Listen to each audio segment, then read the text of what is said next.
Hello, good afternoon, good evening, good morning. According to where you dey watch me from, I greet the house o. So I don come. This is Mama Africa. Mama Africa, I greet the house. Before I start, may I greet una with our language. Isoka Ado, Yoruba Ado, Ichekiri Ado, Manuwa Ado, Edo Ado, Ukwale Ado, Ibini Ado, Iwori Ado, Manuwado, Iye, na do I greet the house o. Our ogbonge channel, abeg, if una dey come for YouTube, Twitter, WhatsApp, Facebook, if una come across my YouTube channel, subscribe and drop the notification button. Drop the notification button and make sure you drop your comment if you like my video. Hello my people. So I wan drop quick one. I no wan waste una time. Make una subscribe, make una help una mama. We dey come for road o. I dey tell una before say na one leg go sweep for ground. By the time we go put the second leg for ground, hey, una go climb up for Jesus. So me I tell una small thing wey I bring this afternoon, abi this evening. I wan tell my sister, my brother, when una dey watch me so, I wan tell una be say make una no, I wan tell una say when I see my old mama wey I dey take care of, so I wan tell una say abeg, make una no let anybody kill una dream. Some people dey this life wey dem dey kill person dream. Some people dey where dey kill people dream. Make una no let people no let person kill your dream. If you know say you get idea where you go good, make sure say know the kind people wey you go talk to. Know the kind person wey you go meet wey go advise you.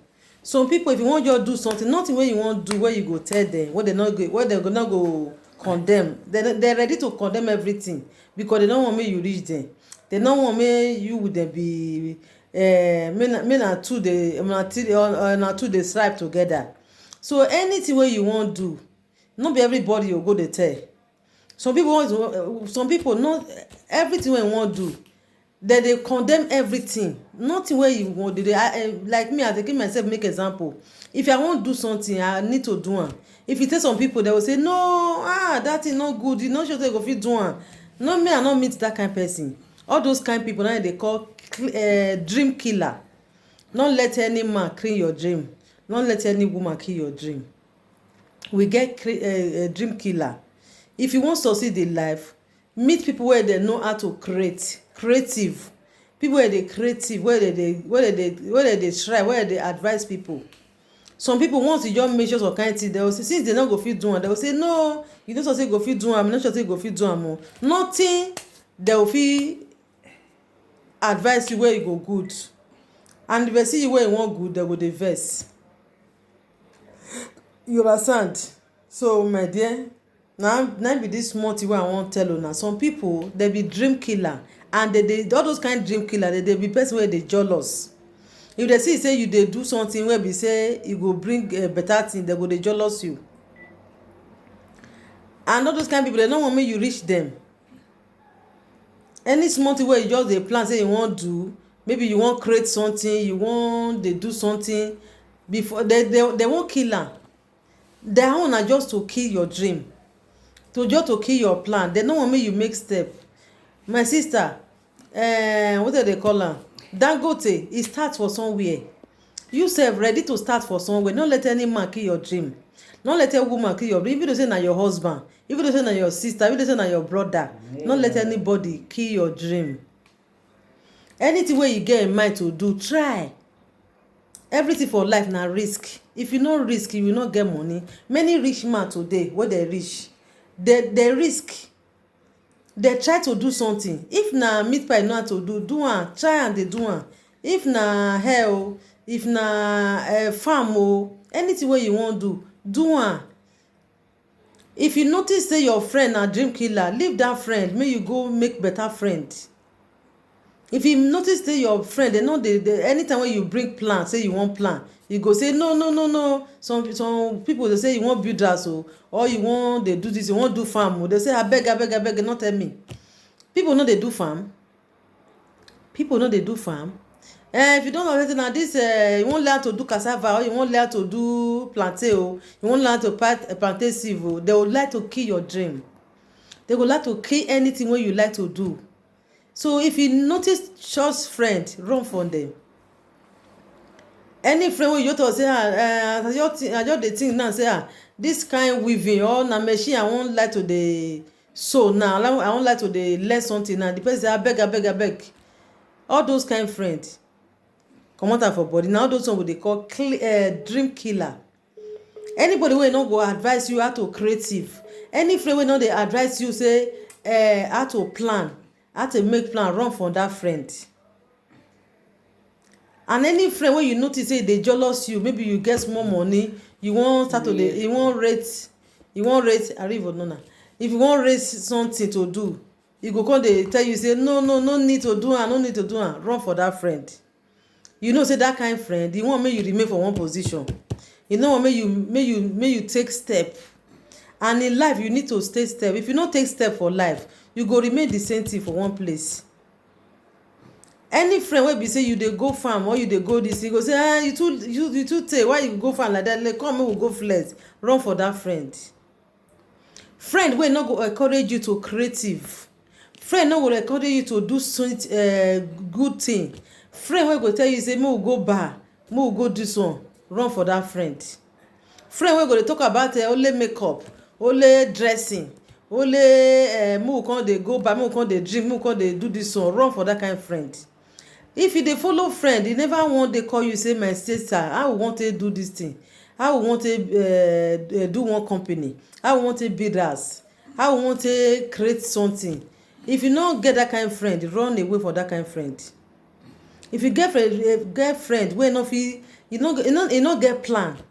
If you get friend, maybe una don move for 6 months, e never give you one plan one day, never tell you say my sister, how we wan come take do, wey we take get money, wey we take start to dey do small business, wey we start to dey do this one. E never give you that kind, never bring that kind plan one day. Only just say how we wan take go Dubai, how we wan to go enjoy, how we wan to go bar, how we wan take go flex. Na dey tell you, run for that kind of friend. That kind of friend no get future. Friend wey never tell you how they take dey turn 1 naira to 2 naira, 2 naira to 4 naira, run for that kind of friend. That one no be friend. Friend wey no dey creative, friend wey no get budget every month, friend wey no get budget every year, that one no be friend. As you dey life, you must get budget. Every week budget, every month budget, every year budget, you must get am. If you be woman be you no get every year budget, every month budget, you dey empty. You must get budget every month, every year, every 6 months. So if you go follow friend where any plan wey you just bring, you go say abeg, you no sure, I not sure say you go fit do am. I remember many things when I don do for this my life. I be person wey I dey creative. I fit just sit down like this as I dey there, so dream wey dey my head, e reach 100. I fit just stay like this. I be person wey dey risk. If you work, okay. If you no work, but life continue. So in life you must risk. If you no risk, my dear, you no fit make am. In life you must plan. You must reason. You must sit down and say let me use 1 naira to 2 naira. If I do this one, I go make am. Nothing monona. You understand? You understand? So my dear sister, no, for life, I just want to say this small thing. Now this small thing now I wan tell my brother, my sister wey dey feel me. If you come across my YouTube channel, subscribe. I tell una say we get many things to do for here. And from na next year project, the name go still come. The name wey we wan put for the YouTube go still come. So I dey advise you, I dey encourage una, make na no person wey dey create una dream, make na no follow person wey dey create. If you dey follow somebody, if you know say this one na dream killer, run for am. Even this YouTube, this this Facebook, what would they do? Some people, they go discourage you. They will tell you, say no, abeg, you are not sure say I go fit another. Why you dey discourage yourself? Why you no why they let people dey discourage you? If you notice say this person na dream killer, no follow am. Person wey go dey tell you, wey go dey teach you, dey risk. You dey risk something for life. If that person dey tell, anytime when you bring solution, the person go tell you, say no, I'm not sure say you go fit do am, e no good. You know how much they start am, that business, you know how much they start am, that business, that much you want to do am. No do that business. Another day, if you bring another business, go say that business, and you no go fit do am. That kind of person run for am. Life, you must take risk for everything. If you no take risk, you no fit get. Many people wey dey carry farm today, na risk dey take. Some people wey dey carry some people go carry farm, they go carry cassava farm, they go carry plantain farm, they go carry different things. So in life, you must take risk and no follow person dream killer. Your member of your family fit be dream killer, your brother fit be dream killer, your husband fit be dream killer, your wife fit be dream killer. No follow people wey dey be dream killer. So if you notice somebody na big killer, leave that person. Okay, leave that person. If you know say somebody na big killer, run for that person. Be creative as a man, as a woman. Risk in life. Do something for yourself. Don't sit down, don't wait for person, don't depend on people. No depend on people 100. Some people they will just depend on people 100%. How you just depend on your husband 100%, your husband 100%, your wife 100%. If you depend on your brother 100%, say my brother supposed to help me. Now you born am, my sister supposed to help me.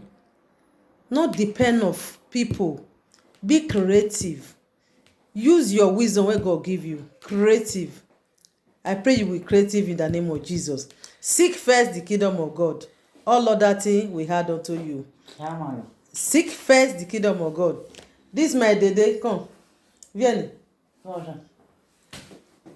This my old mama. Ciao. Old mama, 80 years. This is 80 years. I'm taking care of her. I'm giving her love. This is part of my job. Part of my business that I want. Part of my job, I mean, not business. Just to take care of old woman, give them care, show them love. There's the part. Say you love Faikozi. Mwah. Mwah. You say you love everyone. Seek first the kingdom of God and subscribe. Subscribe and press the notification button. Seek first the kingdom of God. Amen.